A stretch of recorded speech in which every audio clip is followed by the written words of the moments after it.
There have been many great geniuses in history. Benjamin Franklin, Richard Feynman, surface tension. And especially Leonardo Da Vinci.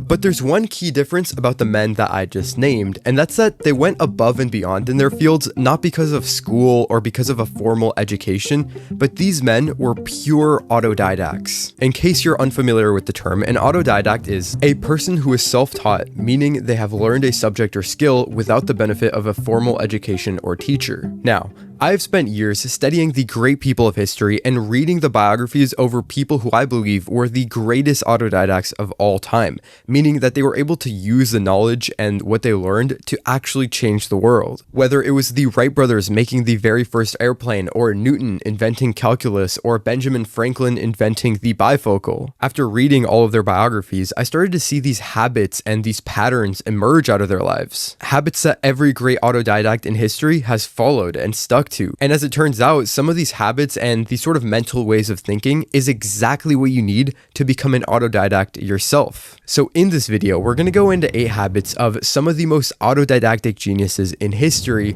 to find out what it was that they did to shape themselves into people who were able to teach themselves anything so well that they were able to change the world. So let's get into it. Leonardo da Vinci once said, "Learning is the only thing the mind never exhausts, never fears, never regrets." Which is kind of interesting because I'm sure you've all had those nights where you're just in your room cramming for a test, just studying so hard, learning so much, and your mind begins to feel this pain and it kind of hurts from studying, from learning. At least I hope you guys do, because if I'm the only one who gets this, that would be very awkward. Leonardo da Vinci chose his words here very carefully though, and one of the reasons why he was so passionate about learning was because he had this concept called a question chain, which allowed him to get through this problem and allowed him to learn more without that pain. Unfortunately, it's probably not going to help much with tests, and that's because if you told Leonardo that you were studying for the sake of a test, he would probably look at you very puzzled. And that's because learning for the sake of a test would probably seem very surreal to him. You see, his motivation for learning was so deeply rooted in a sort of curiosity that he had no time for tests to hold him back. He genuinely was just curious about the world, and everything that he did, everything that he learned, the reason for it was because he wanted to understand how the world works. I mean, this is the same guy who would spend hours, days just watching birds, watching how they fly, observing nature. And this is because he just wanted to learn more about the world. He was relentlessly curious, and all of you guys have this same curiosity as well, only probably dampened. As a kid, you probably walked outside and into the world with a million different questions, which probably resulted in something called a question chain. I know that everyone gets slightly annoyed when you have that little kid around you and he asks you a question which you answer, and then he asks why, and then he keeps asking why, and he's like, why, until you eventually strangle that kid. I'm just kidding. Kinda. I know that this sounds kind of dumb, but that why game is so incredibly important to becoming an autodidact, and having that sense of curiosity is so important, and that part of you kind of dies as you grow up a little bit. You're sort of taught to not ask these dumb questions and just keep going with your life, move on, stop asking them. But all the great autodidacts of history understand how important this insatiable curiosity is, and it has driven people from Da Vinci to the Wright brothers to the astronauts who put people on the moon. This why game, this childhood curiosity, is exactly what you need to begin becoming an autodidact as an adult, because it's the driving, motivating factor to learning, to understand how the world works. Not for the sake of getting 100 on the test, but for the sake of learning itself. Da Vinci had this curiosity for his entire life, and you can even find traces of this in his journal. You see, he always had a journal on him. He always had these journals with him, and every time he went out into the world and he had a question pop up into his mind, and it could be anything, he just wrote it down. This wasn't just a one-time occurrence, but it was a habit, and we now have thousands and thousands of pages of him that literally show all the questions that he had about the world and a bunch of the notes that he took while trying to answer these questions. And the interesting is that a lot of these questions weren't even in his field. They were just random questions driven by a relentless curiosity. Questions like, why is the sky blue? What makes a face beautiful? How does water flow? He even wrote down, what does the tongue of a woodpecker look like? Kind of a strange question if you ask me. These are not questions formulated around obtaining something, but they're simply questions motivated by curiosity. All of the greats just have this innate curiosity to want to understand how the world works. Edison as a kid was constantly experimenting with chemistry, one time almost blowing up a train. Henry Ford as a kid would take apart watches to understand the mechanics of how they work. Richard Feynman, the exact same thing except with radios. This is exactly the type of curiosity that you have to have. But how do you develop a curiosity like this? Well, one of the ways to do this is to use question chains, where every time you walk around the world, you carry around a notepad with you, or you have your notes app ready, and every time one of these curiosity-driven questions pops up in your mind, immediately write it down. After you've written it down, you can, of course, Google it, but you can't stop there. You have to keep asking why, and that's where the why game comes in. You keep asking why is this, and why is that, and why, and why, and why, all the way down until you've hit the limits of human knowledge. That's the important part, because once you reach the limits, you can start becoming one of the greats by finding new limits. And if you're having trouble coming up with questions, try this experiment. Take a notepad, find a park bench, sit down and just observe the world around you. The leaves falling, the wind in your face. Observe the people around you. And write down any questions that come up. If you still can't think of any questions, especially while observing people, like if you can figure out people completely, then at that point you're probably a genius. I don't even know why you're watching this, and you should figure out my ex-girlfriends for me. However, I'm going to assume you all are human and you all have some sort of questions, so this is a very good experiment to try out. This is my favorite one because so many people struggle with this, and if you can just perfect and master this one, then I guarantee you that you will reach genius status in no time. It comes from Charles Darwin, who had a sort of golden rule when it came to learning new things. I had also, during many years, followed a golden rule, namely, that whenever published fact, a new observation of thought came across me, which was opposed to my general results, to make a memorandum of it, without fail, and at once.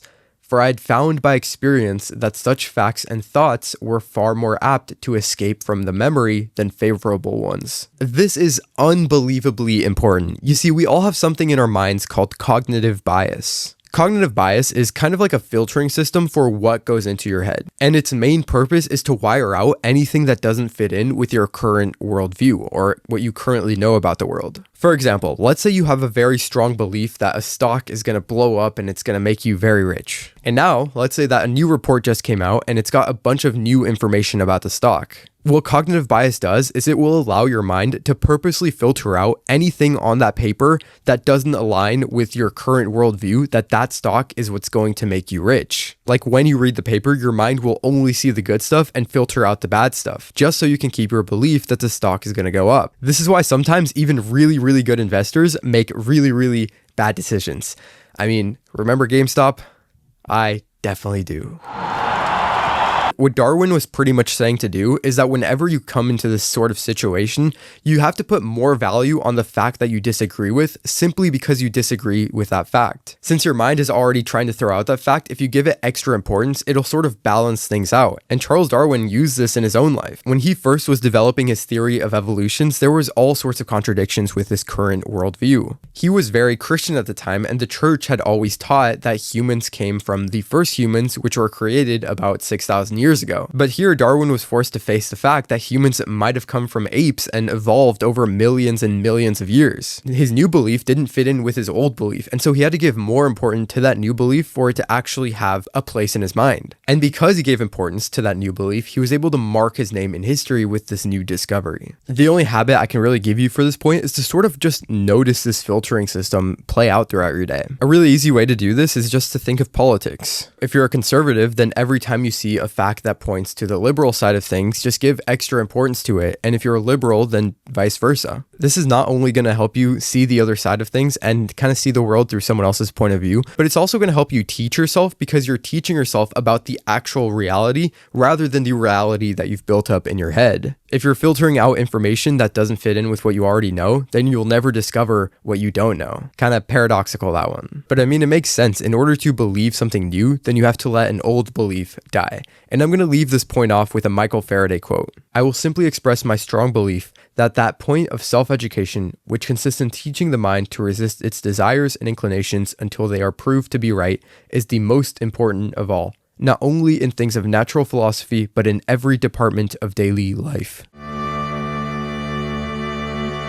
Steve Jobs said, "Creativity is just connecting things. When you ask creative people how they did something, they feel a little guilty because they didn't really do it. They just saw something. It seemed obvious to them after a while." When Steve was young, he became very obsessed with calligraphy, which is like studying fonts and different styles of writing. And at first, it seems kind of pointless, right? It seems kind of like a hobby. Like if you really want to change the world, you should do something else. But while Steve was making the Macintosh, he decided to call back on his calligraphy skills, and he decided to put different types of fonts on the computer. Now, this is something that no computer at the time had done, and the customers loved it. Like, it really was one of the highlights of the computer age, because for normal people, it was like, oh, well, I can use this font or this font or this font. Steve Jobs also said that a lot of people in our industry haven't had very diverse experiences, so they don't have enough dots to connect, and they end up with very linear solutions. The broader one's understanding of the human experience, the better design we will have. What you have to understand is that every field connects with every other field in some sort of way. Art connects to psychology, psychology connects to business,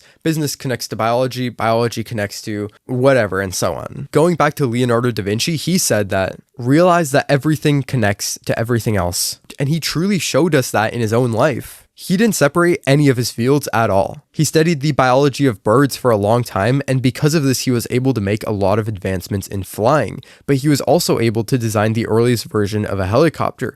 And because he had this background, he was able to design machines of war for the military. He was constantly mixing all of these fields and bringing ideas from that field into this field and just constantly mixing things together. This concept is called cross-pollination, and it works because innovation happens at the cross-section of different fields. When you combine physics with music or engineering with anatomy, some of the greatest advancements in history happened simply because some guy looked at nature and then he applied what he saw in nature to whatever field he was in. The Wright brothers coming up with flight machines from spending hours watching birds, very similar to Leonardo da Vinci, who came up with an idea for a flight machine after the same thing, watching birds. The guy who invented Velcro, George de Mestral, he got the idea for Velcro from those little prickly things that get stuck on dogs' fur. I'm sure you guys know what I'm talking about. It's those little prickly things that get stuck on your pants or your sweater after going on a walk in a forest, with those little...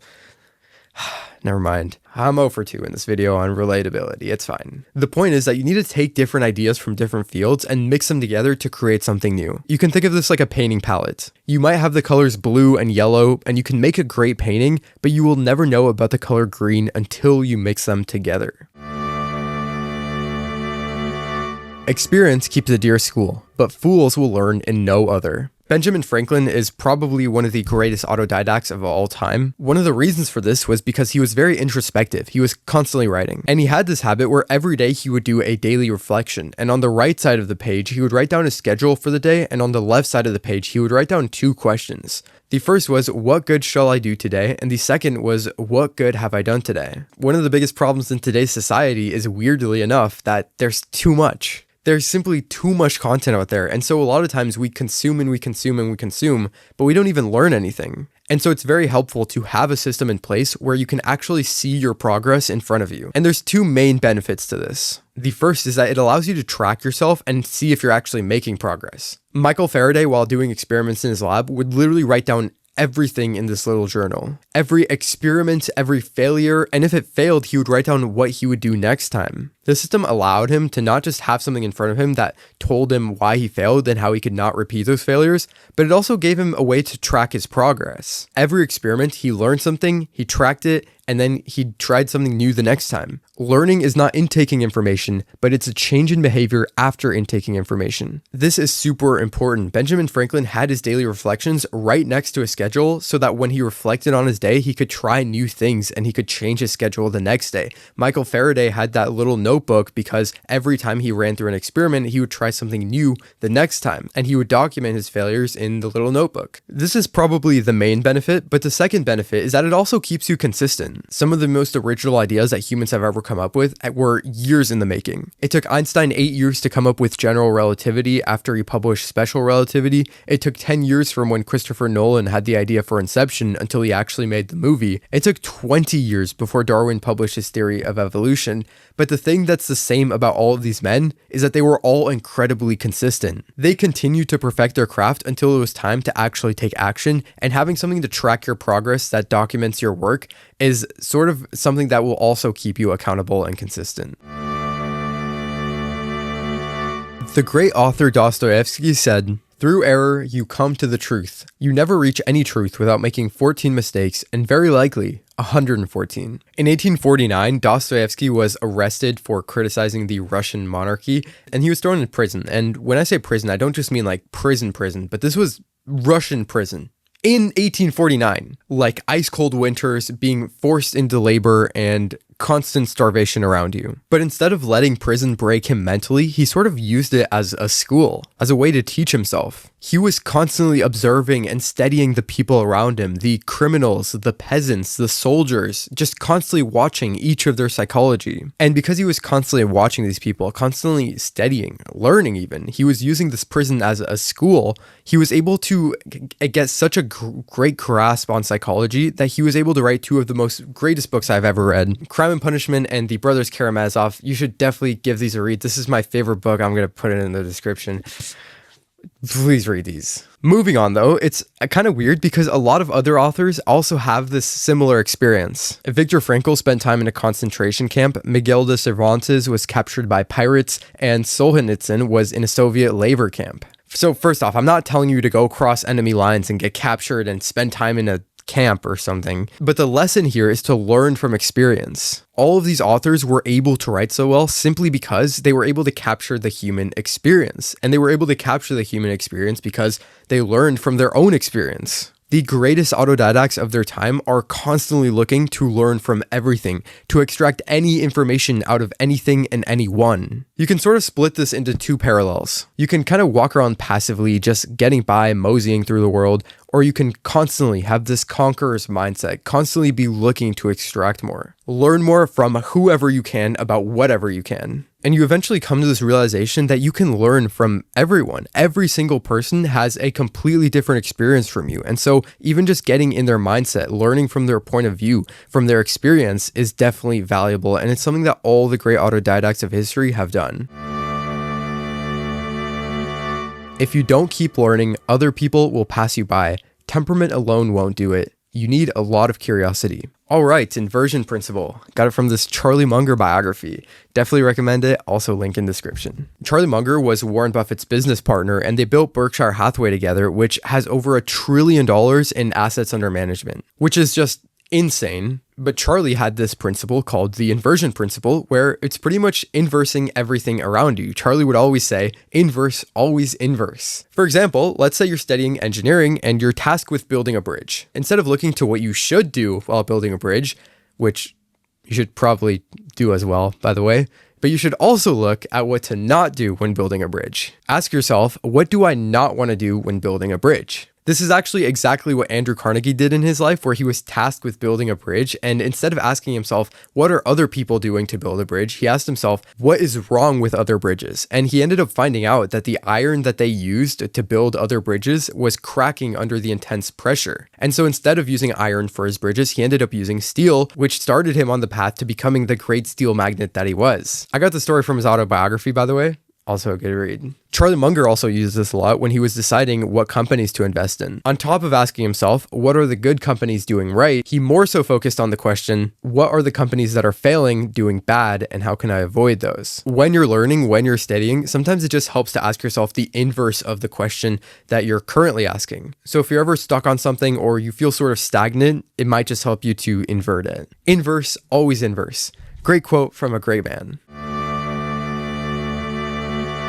All right, speaking of Andrew Carnegie, when he was very young, he was very poor, and so he couldn't afford to go to school, so he just went straight to work. But this didn't stop him from learning at all. He even said, "You can't teach a man anything. You can only help him find it within himself." During his youth, he even had this habit where he would write letters to all the big politicians and the great thinkers and the great businessmen of his time. Some of them didn't answer, most of them probably didn't answer, but some of them did, and this was how he was able to have a lot of opportunity even when starting out young. Carnegie called these people his silent teachers, and he literally said that they shaped his education more than any classroom ever could. This is very similar to a lot of people in history, but most notably, Steve Jobs and Elon Musk. When Steve Jobs was young, he literally went to the phone book, called up the founder of Hewlett Packard. This was at a time when there were still phone books and everyone was in the phone book, because Bill Hewitt actually answered the phone. Steve asked him for some parts for something he was building, and Bill actually gave him the parts for free. Elon Musk had a very similar habit where he and his brother, when they were younger, they would read the newspaper and call up everyone in the newspaper who they found interesting and ask them for advice or ask them questions. Finding mentors is actually probably one of the best ways to learn without a formal education,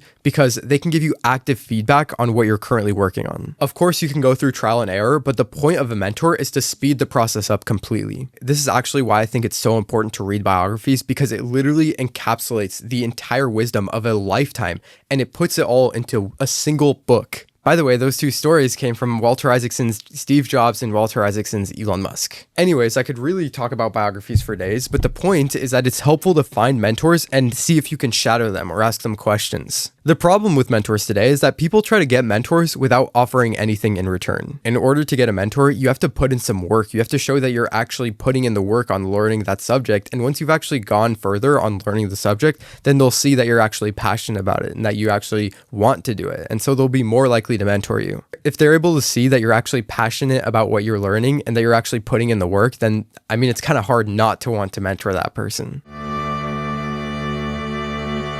And finally, I saved the best for last. Richard Feynman once said, "I don't know what's the matter with people. They don't learn by understanding. They learn by some other way, by rote or something. Their knowledge is so fragile." Gotta love Feynman. He was one of the greatest physicists to ever live, right next to Einstein and Newton, in my opinion. But what made him so great was the ability to teach. He was able to teach so well that his nickname was literally the Great Explainer. And he used something called the Feynman Technique, not just to teach, but to learn as well. It's actually quite a simple concept, but once you can really master it and actually use the Feynman Technique, then you can literally teach yourself anything that you want and you will become autodidactic genius. It goes like this. First, you learn something, then you teach it to someone, then you find the gaps in your thinking, and then you go and you study more. The idea is to learn by teaching, because if you can't teach someone something, then you haven't learned it well enough. And so then you know that you need to go back and study. Teaching is also something that's extremely easy to do in the modern day. Once you know what you want to study, then you can write essays on the topic, you can start a blog, make a YouTube channel,